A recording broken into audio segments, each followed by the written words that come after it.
you could tell that he was gonna be a star. There is no Travis Scott without Kanye West. Kanye doing that, just him being Kanye, being the genius that he is. I know I'm the most influential. You can stop being Kanye West at any time and start being Kanye East and be the best at that as well. He's a genius. I just wanted you to know. In 2015, Time magazine ranked Kanye West as the most influential person in the world. Kanye West remains influential in and outside of the music world. In terms of hip-hop though, I think there's no better example of that influence than the extensive list of proteges that would, in one way or another, change hip-hop. A list that we can trace back all the way back to 2006. Heading into late registration, I ain't saying she a gold digger, but she ain't messing with no broke niggas. Kanye was one of the biggest rising stars in all of music. The College Dropout was a massive success and everybody was anticipating what the next step in Kanye's career was going to be. And it's safe to say Kanye responded. And I heard him say, nothing's ever promised tomorrow today. From the shot like Tim, it's a hard away. Another massive successful project and arguably bigger than The College Dropout. Late registration established Kanye West as somebody who was here to stay. I gotta testify. Come up in the spot looking extra fly. However though, late registration also introduced to the hip-hop world Chicago rapper Lupe Fiasco. Yes, yes, yes, guess who's on third? Lupe still like Lupe in the third. The rapper is featured on Touch the Sky, and in doing so, he takes over the track in a way that nobody else could. Slow it down like river on the serve. Bottle-shaped body like Mrs. Butterworth. His rapping style basically shows off his confidence, his effortless lyricism, and flowing in such a charismatic way that it essentially steals the show. So, I represent the first, now let me end my verse right where the horns are like. With this feature, Lupe Fiasco went from a virtual nobody to one of the most promising artists in the hip-hop scene. Kick, push, kick, push, kick, push, coast. And by the time his first studio album came around, Lupe Fiasco's limit was the sky. It's a spy from behind my giant robot's eyes. I keep him happy cause I might fall out if he cries. Especially with the approval stamps from industry giants in Jay-Z and Pharrell Williams. We do it right. And you know, by his second album, some might even say he was a superstar.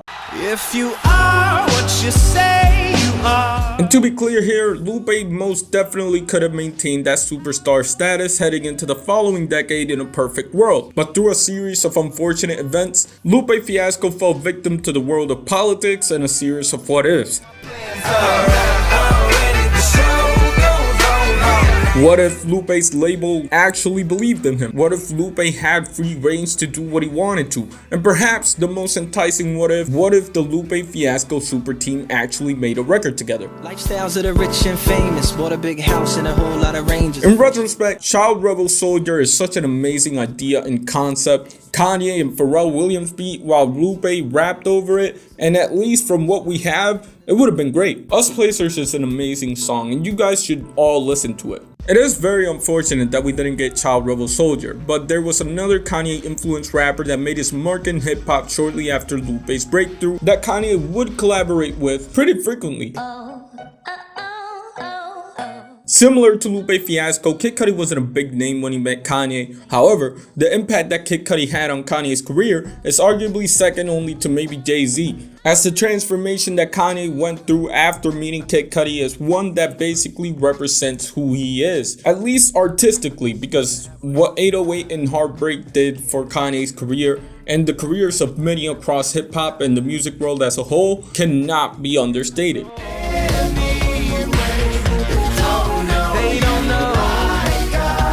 The embracing of vocals over lyricism is something that has went on to represent Kanye in the past decade. And it will influence people all the way from Drake. Why do I feel so alone? Like everybody passing through the studio. In a broader sense, you can argue that the record influenced people like Frank Ocean and Tyler the Creator. And of course, Kid Cudi. Kid Cudi was bound for greatness even before meeting Kanye. His A Kid Named Cudi mixtape received a lot of praise amongst those who heard it, and it also had the song that would push him past the glass ceiling and into the eyes of everybody.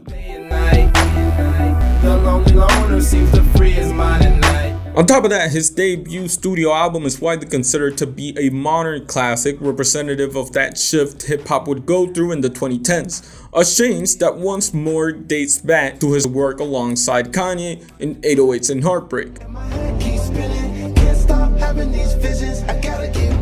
Cudi would work alongside Kanye in the production of the record, and Kanye credits Cudi as a big influence in the sound of the record. Cudi would be credited on 2 songs of the album, including Paranoid and Welcome to Heartbreak. This was only the beginning of a continuous working relationship between Kanye and Cudi, as the pair would work together through the years, whether it be on a smash hit like All of the Lights,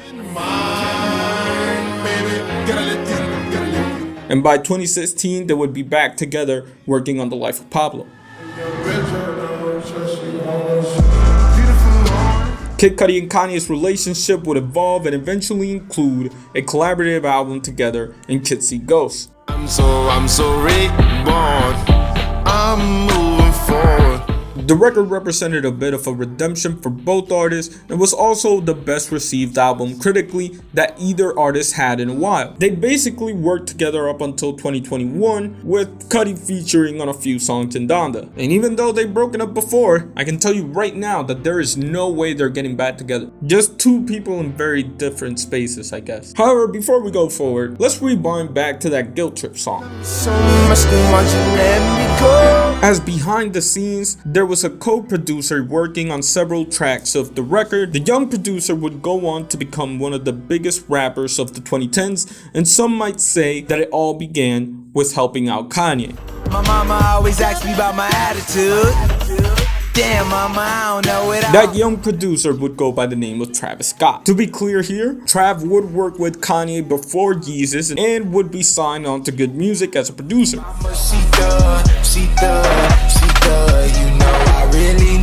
Over the years, he would become closer and closer with Kanye, and I guess technically became family with him, technically. But yeah, the duo was really close, to the point of Travis staying at Kanye's home playing rodeo over and over. The duo would collaborate throughout the years, and eventually, they did make a smash hit song together in Praise God.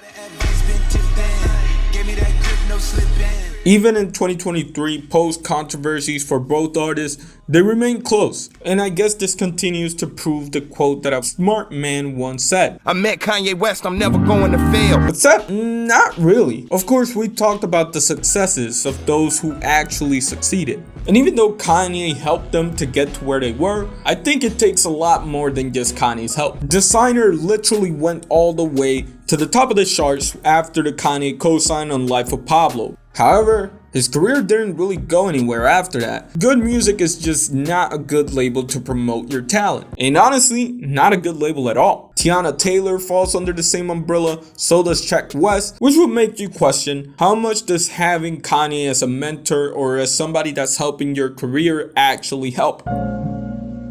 Anyways, while I was recording this video, some news came out that Diddy literally exploded Kid Cudi's car, and that is insane to me. Shout out to Kid Cudi, man. He's a good dude, man. But with that being said, shout out to me, shout out to y'all, and shout out to Ye Dilla. But yeah.